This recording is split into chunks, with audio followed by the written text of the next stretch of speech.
Ketika tahu bahwa Indonesia sekarang sedang chaos, sedang kacau, jangan tanyakan bagaimana solusinya. Banyak di antara kita yang membiarkan kezaliman itu, kemudian terbiasa atas kezaliman itu, dan kemudian akhirnya kita melebur dan bergabung dengan kejahatan itu.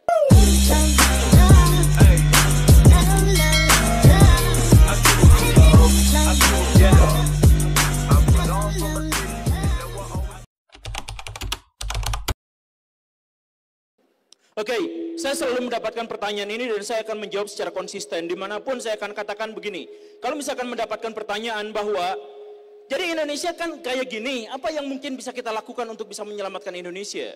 Kan gitu kan? Langkah konkret apa? Saya bilangnya selalu dengan jawaban seperti ini. Pemimpin besar hanya akan muncul dari dunia yang krisis. Pemimpin besar, pemikir besar, orang besar, itu hanya akan muncul dari sebuah negara yang chaos, yang kacau, yang carut-marut. Jadi, pemimpin besar di masa depan tidak mungkin lahir dari Cina, tidak mungkin lahir dari Amerika Serikat, atau apalagi Jepang. Pemimpin besar itu pasti lahir dari negara yang chaos. Dan orang itulah yang akan mengubah dunia.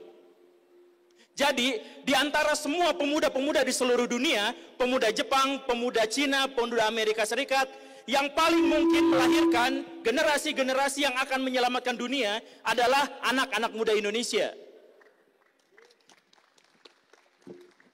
Jadi jangan dulu tepuk tangan, saya minta semuanya, ketika tahu bahwa Indonesia sekarang sedang chaos, sedang kacau, jangan tanyakan bagaimana solusinya. Tapi pikirkan apakah saya akan menjadi bagian dari solusi itu. Indonesia sekarang membutuhkan pahlawan dan tidak akan muncul pahlawan dari negara yang tidak seperti ini. Hanya Indonesia saja yang berpotensi akan melahirkan pahlawan-pahlawan besar di masa depan. Orang-orang yang sadar bahwa Indonesia sekarang sedang chaos, sedang krisis, dan mereka memutuskan bahwa merekalah yang akan mengubah Indonesia di masa depan. Itu jawabannya. Di sini siapa yang termasuk generasi stroberi? Cung? Gen Z. Gen Z tadi disebut sebagai generasi stroberi. Generasi stroberi itu sebenarnya adalah istilah dari Asia Timur yang menilai, sosiolog-sosiolog di sana menilai bahwa generasi sekarang itu kayak stroberi. Penuh warna, penuh kreativitas, dipencet sedikit, melenyek. Jadi makhluk-makhluk generasi-generasi zaman sekarang itu penuh warna, penuh sukacita, joget K-pop aja aktif. Tapi pas ditekan sedikit, aku butuh healing. Aku nggak kuat. Dunia begitu kejam bagiku, mama nggak pernah ngerti sama aku. Nah, siapa di sini yang generasi seperti itu? Pertama, istilah Gen Z, Boomer, apalagi milenial dan sebagainya, itu sebenarnya adalah karya dari para sosiolog di negara luar untuk menggambarkan apa yang terjadi di sana.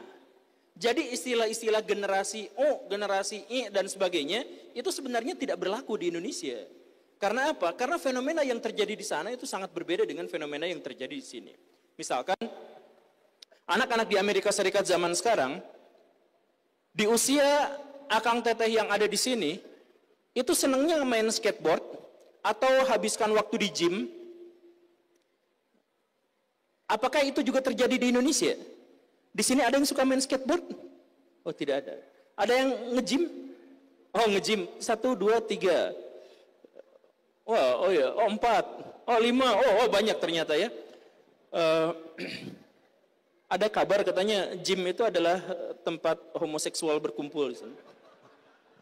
Ya nggak apa-apa, cuman ada kabar seperti itu. Saya nggak bilang itu baik atau buruk, saya cuman seperti itu.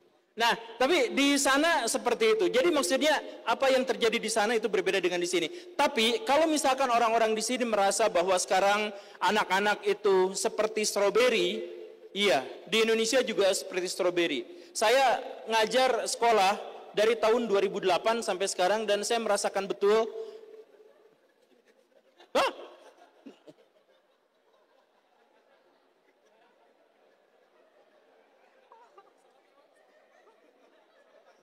Apa tadi kita berbicara tentang homoseksual? Yang tadi ngeliat dengan tatapan, saya khawatir. Itu saya deh. Iya. Semoga anak itu hidup dalam kebaikan dan di masa depan akan menjadi orang yang mencerahkan. Ya, tapi kalau misalkan di sini ada yang merasa seperti itu, generasi strawberry, kreatif tapi dipencet gampang sakit, ya sadari masalah itu dan kemudian pecahkan itu. Tapi insya Allah Indonesia masih selalu punya potensi untuk menjadi bangsa yang melahirkan tokoh-tokoh terkemuka di masa depan. Masa dari 280 juta penduduk Indonesia gak ada yang begitu? Kan ada. Nah, cuman ada satu masalah sedikit sekali. Kemarin teman saya cerai. Jadi dia tuh kaya raya, tajir, kaya banget. Tapi gara-gara satu hal dia bangkrut semuanya, harta kekayaannya bangkrut. Dan dia kemudian ditinggalkan sama istrinya, dan harta kekayaan satu-satunya yaitu rumahnya, itu ternyata juga dijual sama istrinya sampai dia nggak bisa apa-apa. Terus datang ke saya, minta bantuan, saya bilang, saya punya LBH, saya punya teman yang ahli hukum, saya bisa baca berkas-berkas di pengadilan, jadi saya bisa aja ngambil kembali rumah itu, karena itu rumah satu-satunya. Udah mah kecil rumah satu-satunya. Tapi dia bilang apa? Udahlah, janganlah, apalagi ngurusin polisi, jangan. Jadi masalah terbesar dari masyarakat Indonesia itu adalah mereka mudah sekali mentolerir kejahatan. Gak berani negur yang salah. Di depan ada motor gerung-gerung, kebut-kebutan. Kita menang jumlah, kita banyak orang, tapi gak ada yang mau negur orang seperti itu. Iya kan? Kita ada anak-anak yang begundal, yang suka ngebully orang. Kita malah ngumpet, udah gak usah ikutin sama dia, nanti kita jadi kena masalah. Jadi masalah terbesar kita adalah kita bangsa yang kata Gus Dur, pengecut.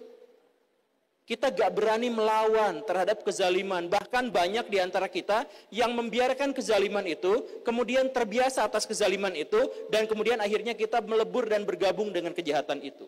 Padahal mayoritas penduduk Indonesia adalah mayoritas yang nalar moralnya kuat. Tetapi karena kita tidak berani untuk menyampaikan sesuatu, bahkan menyatakan satu pendapat, gagasan yang berbeda sama orang lain pun, itu takut. Akibatnya apa? Akibatnya semakin kita beda, semakin dibully sama orang lain. Iya kan?